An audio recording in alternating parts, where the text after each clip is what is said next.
Hello everyone, yes this is Ankit Singh Pal and welcome to magnet brains Hindi medium, जहां आपको मिलता है class 6 to class 12 free education, वो भी हाई क्वालिटी कंटेंट के साथ। Students, magnet brains Hindi medium and English medium provide कराता है आपको सीबीएसई बोर्ड के साथ साथ UP board, MP board, Delhi board, Rajasthan board and Bihar board. Students, आप e notes and e books के साथ भी जा सकते हैं, जिनके लिंक डिस्क्रिप्शन बॉक्स में दे रखी है। स्टूडेंट्स, यहां पर हम लोग पढ़ते हैं कंप्लीटली फुली ऑर्गेनाइज्ड वे से विथ डेली प्रैक्टिस क्वेश्चंस के साथ, तो टेंशन बिल्कुल भी नहीं लेने का। आइए तो चलिए स्टार्ट करते हैं आज की क्लास। आज हम लोग पढ़ रहे हैं क्लास 11 का पहला चैप्टर, जिसका नाम है मात्रक और मापन। सर, इसमें हम लोग क्या पढ़ रहे हैं? इसमें आज हम लोग पढ़ेंगे सार्थक अंक। सर, सार्थक अंक का मतलब सिग्निफिकेंट डिजिट्स, सिग्निफिकेंट फिगर्स। हां, सार्थक अंक को आज हम लोग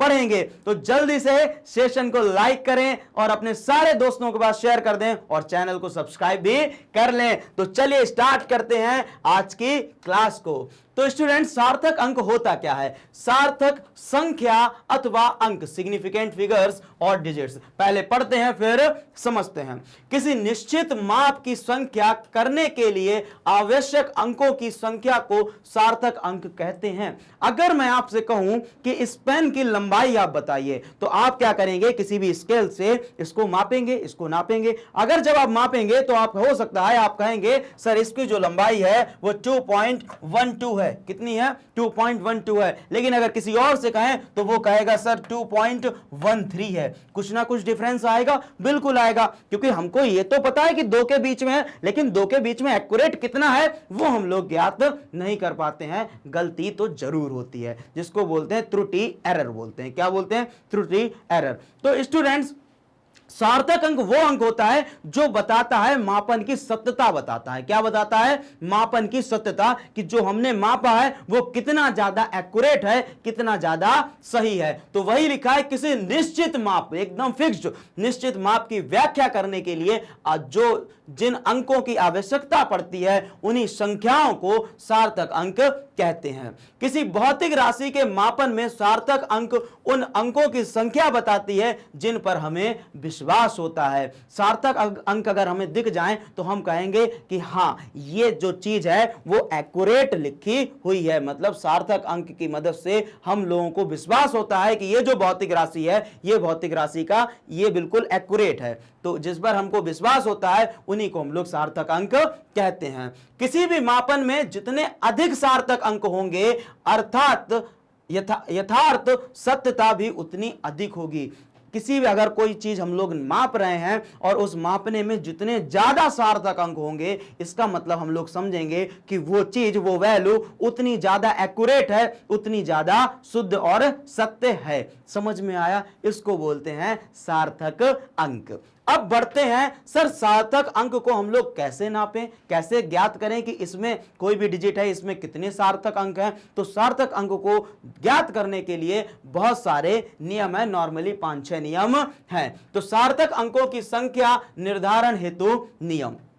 पहला नियम, आपको रटना नहीं पड़ेगा, आज सार्थक अंक बिल्कुल यहां से समझ के जाओगे, बिल्कुल कि सार्थक अंक को कैसे मापें। और कोई भी क्वेश्चन आपको दे देंगे तो आप ऐसे चुटकियों में कर देंगे। कैसे? सर नियम 1, नियम 1 क्या कहलाता है? सभी अशून्य अंक सार्थक अंक हैं। उदाहरण 1984 में 4 सार्थक अंक हैं। दुनिया के जितने भी अशून्य अंक हैं, सर अशून्य अंक का मतलब है नॉन जीरो डिजिट। अशून्य अंक का मतलब है नॉन जीरो डिजिट्स। जितने भी अशून्य अंक होंगे, जिनमें जीरो नहीं होगा, जितने भी अशून्य अंक होंगे, वो सारे अंक जो होंगे वो कैसे होंगे? सार्थक अंक होंगे। अगर हम लोग एग्जाम्पल लें तो 1984, इसमें ये भी कोई भी अंक जो है वो अशून्य है, मतलब शून्य है, जीरो है नहीं, सारे अशून्य हैं। तो कितने हैं? गिन लो जरा, 1 2 3 4। तो कितने सार्थक अंक हैं? सर 4 सार्थक अंक हैं। समझ में आया? नियम पहला कहता है जितने भी अशून्य अंक होते हैं वो सारे अंक कैसे होते हैं? सार्थक अंक होते हैं। 2 अशून्य अंकों के मध्य स्थित सभी शून्य सार्थक अंक होते हैं। अगर 2 अशून्य अंक हैं, एक अशून्य अंक इधर रखा है, एक अशून्य अंक इधर रखा है, और बीच में कितने भी शून्य आ जाएं वो सारे शून्य गिने जाएंगे और गिनने के बाद जो टोटल आएगा उनको बोलेंगे हम लोग सार्थक अंक। जैसे दो अशून्य अंकों के मध्य स्थित सभी शून्य सार्थक अंक होते हैं। उदाहरण 10806, अगर मैं यहां पर लिखूं 10806 तो देखो यहां पर अशून्य अंक कितने हैं, 1 2 3, 3 अशून्य अंक हैं और 2 अशून्य अंक के बीच में एक शून्य आ रहा है, बिल्कुल। 2 अशून्य अंक के बीच में एक शून्य आ रहा है, बिल्कुल। तो 2 अशून्य अंक के मध्य स्थित सभी शून्य सार्थक अंक होंगे। तो देख लेते हैं ये कितना है, 1 2 3, 3 तो हमारे क्या है, अशून्य अंक हैं और 2 अशून्य अंक के बीच में कितने शून्य आ रहे हैं, 1 2। तो टोटल इसमें कितने सार्थक अंक हो गए, इसमें हो गए 5 सार्थक अंक हो गए। समझ में आया, भूलना नहीं है, रटना नहीं है, ठीक है, बस समझना है। नियम तीसरा क्या कहलाता है सर, प्रथम अशून्य अंक के बाएं ओर स्थित सभी अशून्य सार्थक अंक नहीं होंगे। प्रथम अशून्य अंक के बाएं ओर स्थित सभी शून्य सार्थक अंक नहीं होंगे। अगर कोई चीज ऐसे लिखी है, कैसे लिखी है, इस तरीके से लिखी है, मतलब कि जितने जो अशून्य अंक हैं उनके बाईं ओर जितने भी शून्य हैं वो सार्थक अंक नहीं होंगे। सिर्फ और सिर्फ सार्थक अंक कौन से होंगे, जो 2 अशून्य अंक के बीच में आएंगे। जैसे क्या इन दोनों, इसके बाएं में यहां पर भी कोई सार्थक अशून्य अंक है, नहीं है, इधर सिर्फ और सिर्फ शून्य है, तो ये सार्थक अंक होंगे क्या, नहीं। 1 है सार्थक अंक, बिल्कुल। 8 है सार्थक अंक, बिल्कुल। लेकिन 0 जो है वो 2 अशून्य अंक के बीच में आ रहा है, तो यहां पर टोटल सार्थक अंक कितने हो जाएंगे, 3। तो 0 0 1 0 8 में 3 सार्थक अंक हैं। समझ में आया, बिल्कुल सर। नियम चौथा, कौन सा चौथा नियम, नियम चौथा, यदि कोई संख्या 1 से छोटी है तो दशमलव बिंदु के दाईं ओर के शून्य जो प्रथम अशून्य अंक के बाईं ओर है सार्थक अंक नहीं होते हैं। सर ये क्या है, यदि कोई संख्या 1 से छोटी है, किससे छोटी है, 1 से छोटी है, 1 से कम है, यदि कोई संख्या, कोई एक संख्या है वो 1 से कम है, तो दशमलव बिंदु के दाईं ओर, दशमलव बिंदु के दाईं ओर के शून्य जो प्रथम अशून्य अंक के बाईं ओर हैं सार्थक अंक नहीं होते हैं। जैसे अगर इसमें देखें, ये 1 से छोटी, यहां पर 1 है क्या, 0 पॉइंट है, 0 पॉइंट समथिंग, मतलब 1 से ये संख्या छोटी है। 1 से इस संख्या के पॉइंट के अगर इधर की तरफ बढ़े, किधर की तरफ, बाईं ओर बढ़े, तो ये जो 2 0 है यहां पर कोई इसके बीच में कोई अशून्य अंक है, नहीं है, तो ये सार्थक अंक नहीं होंगे। कितने सार्थक अंक होंगे, 2 3 और 8, लेकिन 3 और 8 के बीच में एक शून्य आ रहा है, मतलब दो अशून्य अंक के बीच में एक शून्य आ रहा है, मतलब वो सार्थक अंक है। तो टोटल कितने हैं, 1 2 3 4, तो यहां पर 4 सार्थक अंक हैं। समझ में आया सर, बिल्कुल समझ में आ रहा, ठीक है। तो जल्दी से इसका स्क्रीनशॉट ले लीजिए, फिर बढ़ते हैं हम लोग नेक्स्ट स्लाइड पे।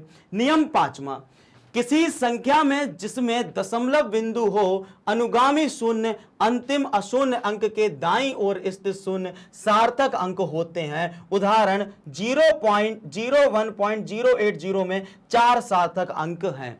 अब अगर कोई ऐसी संख्या है जो 1 से बड़ी है तो 1 के बाद इस वाले को तो हम जोड़ेंगे नहीं, ये तो क्या है, ये सार्थक अंक नहीं है, लेकिन ये 2 अंकों के बीच में क्या लिखा है, 0.1080, तो यहां पर क्या होगा, ये क्या है, ये सार्थक अंक है, नहीं है, लेकिन 2 अशून्य संख्या के बीच में 0 है, मतलब ये सार्थक अंक है, सार्थक अंक है। लेकिन पॉइंट के बाद अब ये भी 0 आ रहा है, तो लेकिन ये किसके आ रहा है, एक लगा है और पॉइंट के बाद आ रहा है, तो पॉइंट के बाद इस वाले 0 को भी हम लोग ऐड करेंगे और बोलेंगे कि हाँ ये सार्थक अंक है। जैसा इसमें बोला गया है, किसी संख्या में जिसमें दशमलव बिंदु हो अनुगामी शून्य अंतिम शून्य के दाईं ओर स्थित शून्य सार्थक अंक होते हैं, दाईं ओर स्थित सार्थक अंक होते हैं। समझ में आया, तो इसमें टोटल कितने हैं, 1 2 3 4, तो जो सार्थक अंक हैं वो कितने हैं, 4 हैं।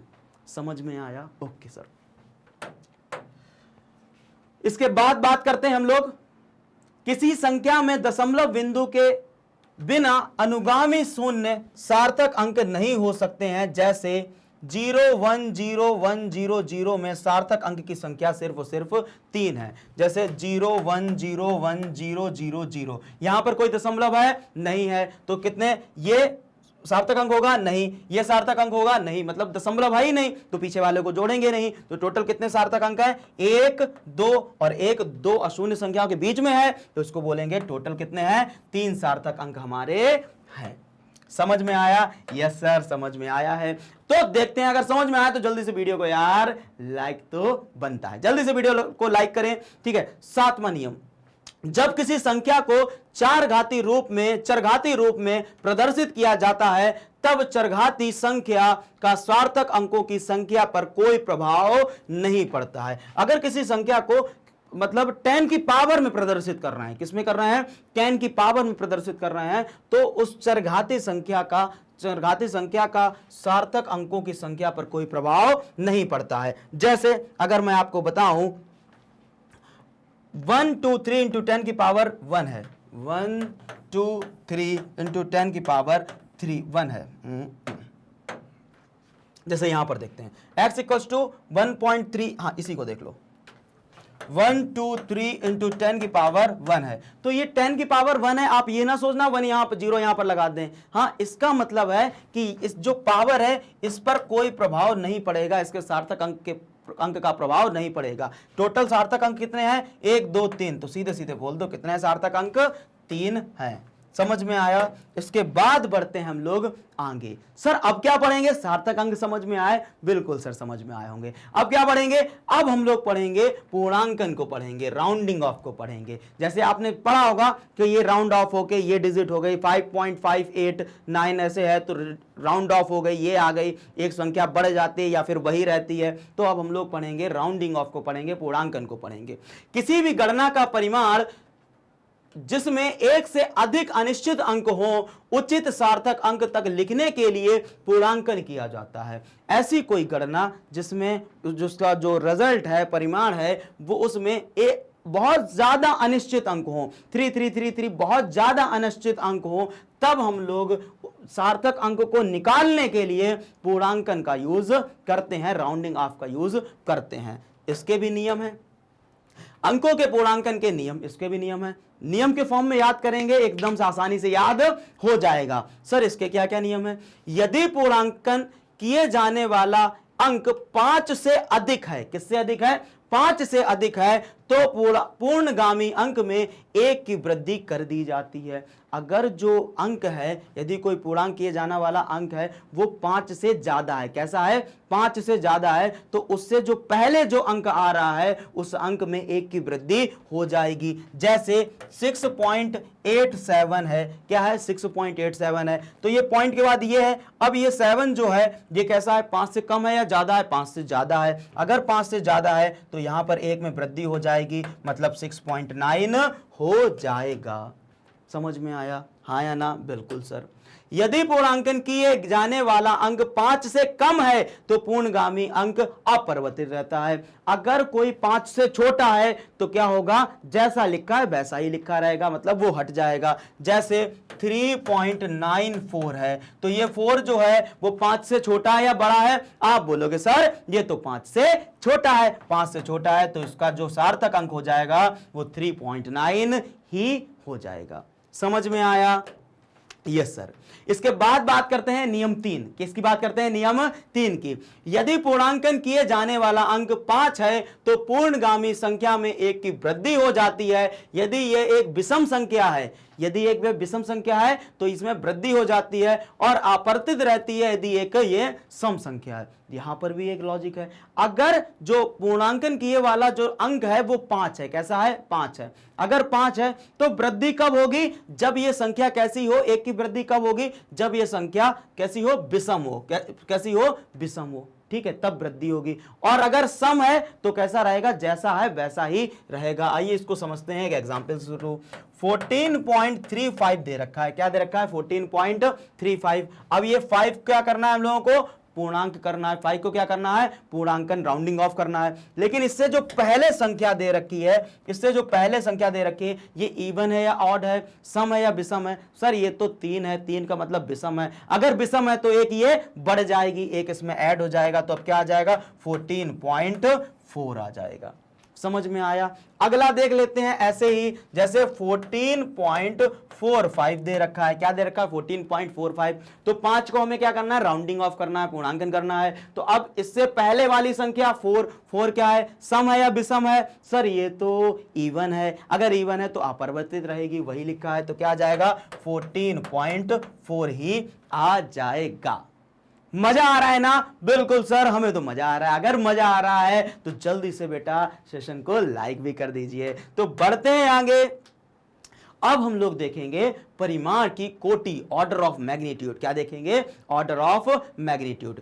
किसी राशि के परिमाण की कोटि 10 की घात से दी जाती है और उस राशि को दर्शाने के लिए आवश्यक होती है यह बात राशि के मान के उपयुक्त पूर्णांकन द्वारा ज्ञात की जाती है। पूर्णांकन पद्धति में अंतिम अंक को नगण्य कर दिया जाता है। क्या मतलब है, निगलेक्ट कर दिया जाता है यदि यह 5 से छोटी है। निगलेक्ट कब कर दिया जाएगा, तब ये 5 से छोटी है। और 1 की वृद्धि हो जाती है यदि यह संख्या 5 अथवा 5 से बड़ी है। 5 हो या फिर 5 से बड़ी हो तब 1 में वृद्धि हो जाती है। सर ऑर्डर ऑफ मैग्नीट्यूड का मतलब क्या होता है, परिमाण की कोटि क्या होता है कि मतलब 10 की पावर। क्या होता है, 10 की पावर। जब कोई संख्या 10 की पावर x, 10 की पावर x से विभाजित हो जाती है, जहां x संख्या का क्रम है, तो परिमाण हमेशा 0.5 अथवा तथा 5 के मध्य स्थित होगा। जब भी कोई संख्या 10 की पावर x क्या है, उसकी संख्या है, x क्या है, क्रम है, संख्या का क्रम है, अगर उससे विभाजित हो जाता है तो जो हमारा परिमाण आएगा वो 0.5 से 5 के बीच का आएगा हमेशा। और एक यहां पर तो समझ लो, पूर्णांकन पद्धति में अंतिम अंक को क्या कर दिया जाता है, निगलेक्ट कब कर दिया जाता है, जब वो 5 से छोटी होती है। अगर वो 5 से बड़ी है या फिर 5 है तो 1 में वृद्धि हो जाती है। ओके ठीक है, जो ये चीज लिखी थी इसी को ऐसे लिख दिया है।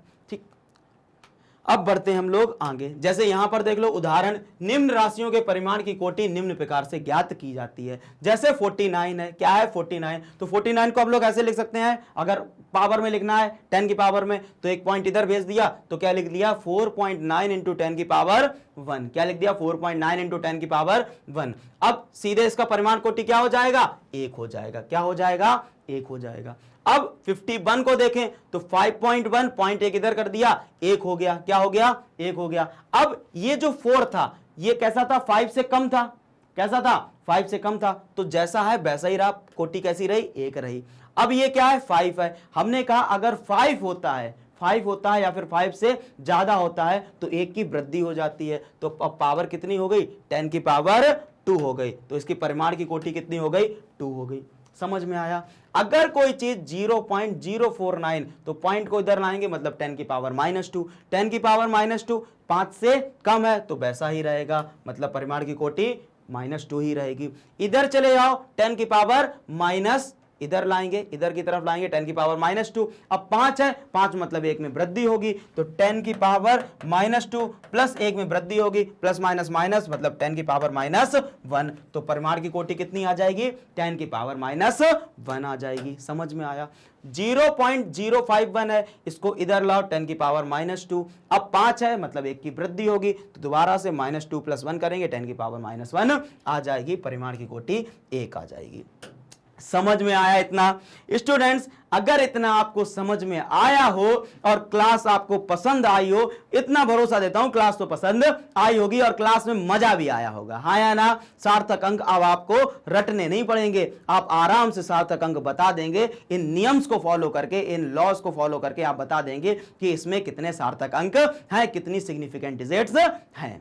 समझ में आया? राउंडिंग ऑफ भी आराम से कर लेंगे, परिमाण की कोटि भी बता देंगे, हाँ या ना? ऐसी ही इंटरेस्टिंग वीडियोस को देखने के लिए आप हमारे YouTube चैनल पर भी विजिट कर सकते हैं, एप्लीकेशन पर भी विजिट कर सकते हैं एंड वेबसाइट पर भी विजिट कर सकते हैं। Students, magnet brains Hindi medium आपको प्रोवाइड कराता है CBSE board, Delhi board, Bihar board, UP board, MP board, Rajasthan board, वैदिक maths crash course and spoken English, वो भी हाई क्वालिटी एजुकेशन के साथ बिल्कुल फ्री में। स्टूडेंट्स, आप e notes and e books के साथ भी जा सकते हैं, जिनकी लिंक डिस्क्रिप्शन बॉक्स में दे रखी है। Students, magnet brains Hindi medium के और भी सोशल मीडिया प्लेटफॉर्म हैं, जैसे Facebook, Instagram, Twitter, Telegram and WhatsApp. आप वहां पर भी फॉलो जरूर कर लें। स्टूडेंट्स, वीडियो को ज्यादा से ज्यादा लाइक करें, शेयर करें एंड चैनल को सब्सक्राइब करना ना भूलें। मिलते हैं नेक्स्ट क्लास में, तब तक के लिए जय हिंद, जय भारत।